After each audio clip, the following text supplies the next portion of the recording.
Grandpa was up early this morning on Fox and Friends, where he was not actually on video. He was on the phone. He was probably still in bed, covering crumbs. And it was not more apparent that there was something seriously wrong with him than the fact that Fox News actually rushed him off of the interview before it was meant to conclude. And Donald Trump also admitted something that I think you're all actually going to believe. And it seems as though he outed a relationship. So let's get into all that right now. First off, we have Donald Trump apologizing and making excuses for Putin's war. President Putin said, no NATO. And you said, you know, we're just going to take that off the table. But you did get President Putin to agree to NATO-like protections. So tell us about that. What does that entail? Well, the war really started over NATO and Crimea. And they wanted Crimea back. That was given, not a shot fired by President Obama in perhaps the worst real estate deal I've ever seen. There's been a couple of them. I would say the Gaza Strip was a pretty bad one, too. Everything is a real estate deal to him. Everything. He's so simple-minded. By Israel, so they'd have peace. So they gave away a big percentage of their oceanfront property in order to have peace. How did that work out? Not so good. And Crimea is the apple of Ukraine. I mean, it's so beautiful. And Obama gave it away. Nobody ever mentions that. If I ever did that, the fake news would be writing about me day and night for years. He gave it away. He demanded that they let it go, and Russia came in and took it, just took it like from a candy from a baby. And it was really Obama's, not really, I mean, that was pure and simple, Obama's fault. What a terrible thing he did to that country. And so they lost their heart. They lost the heart and soul of the Ukraine 14 years ago, whatever it might be. And it was so unnecessary to do that. And that's when it really began, when Obama gave it away. And then Obama didn't give it away. Obama put sanctions on Russia when it happened. Now, Obama did try to avoid going into a war, and perhaps he could have handled it better. But Obama did not give away Crimea. Okay? Let's just say that plain and simple. Obama did something that Trump has been unwilling to do with Putin, which is he took aggressive action against him. Now, did he like throw bombs at Russia? Did he fire any shots? No. He tried doing sanctions against Russia in retaliation.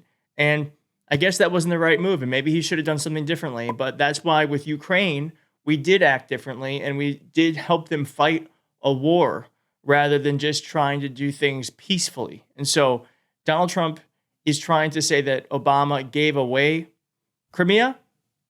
Not true. Not true. He also, this is insane to me, he's been doing this, he blamed Ukraine for getting into the war as if it's his fault. Now, I'm just going to say it. Someone who's been credibly accused of rape, it's not surprising to me that the person is on the side of the one who made an aggressive action against someone else that was unwanted. God, I said that. So, what is the word when you say something judiciously? Did I say that judiciously? I think I did. I think that's the word. Whatever. Here's a clip. Mr. President, did y'all discuss any land swaps yesterday? Because we've talked a lot about the Donbass region. And what was the feeling in the room? What did the other leaders say about this? Well, they understand. Look, everybody can play cute and this and that, but, you know, Ukraine's going to get their life back. They're going to stop having people killed all over the place, and they're going to get a lot of land.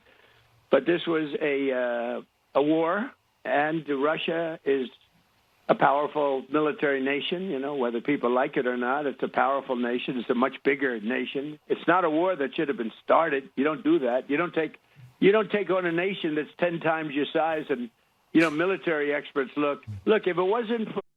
This is literally the foreign policy equivalent of, well, she shouldn't have been wearing that short dress. What did she think was going to happen? That's literally what we're listening to right now. Ukraine was invaded by Russia, zero provocation, and Donald Trump saying, well, they shouldn't have attacked a stronger enemy. What do you want them to do? Just let them go into their country and not fight back? It's insane to me. Now, Donald Trump, with a bit of a self-awareness here, admits that he's probably going to hell. Just want to end it. I want to end it. You know, we're not losing American lives. We're not losing American soldiers. We're losing Russian and Ukrainian, mostly soldiers. Some people, as missiles hit wrong spots or get lobbed into cities like Kiev and towns. But, you know, if I can save 7,000 people a week from being killed, I think that's a pretty – I want to try and get to heaven if possible. I'm hearing I'm not doing well. I am really at the bottom of the totem pole. But if I can get to heaven, this will be one of the lobbed into cities like – Incredible. Well, if you think Donald Trump is going to hell, hit like on this video. If you think he's going to burn there for all of eternity, please do subscribe. Now, he went on to say this is where the dementia comes up, because Fox and Friends actually hustled him off the air when Donald Trump admitted that Sean Hannity and this woman here are in a relationship. Hey, there's a guy named Sean Hannity. He might take a very lovely young lady that he knows very, very well to dinner in Washington, and they don't have to. And she's sitting right next to you, by the way. That's right. But Mr. President, I don't want to get him in trouble, so I better explain exactly. We don't want any secrets here. But doesn't he sound demented? Am I like? I know I'm not. I know I'm not as objective as I could be, but he sounds demented. He sounds demented. Is that why he's on the phone? I don't want to get him in trouble, so I better explain exactly. We don't want any secrets here. But exactly right. that's the greatest relationship. I hope I'm not breaking any news. This could be the biggest. Hey, this could be the most important thing I said. But let me tell you, those are two great, Ainsley and Sean, great people. And when they go out to dinner, I don't want to see them get mugged.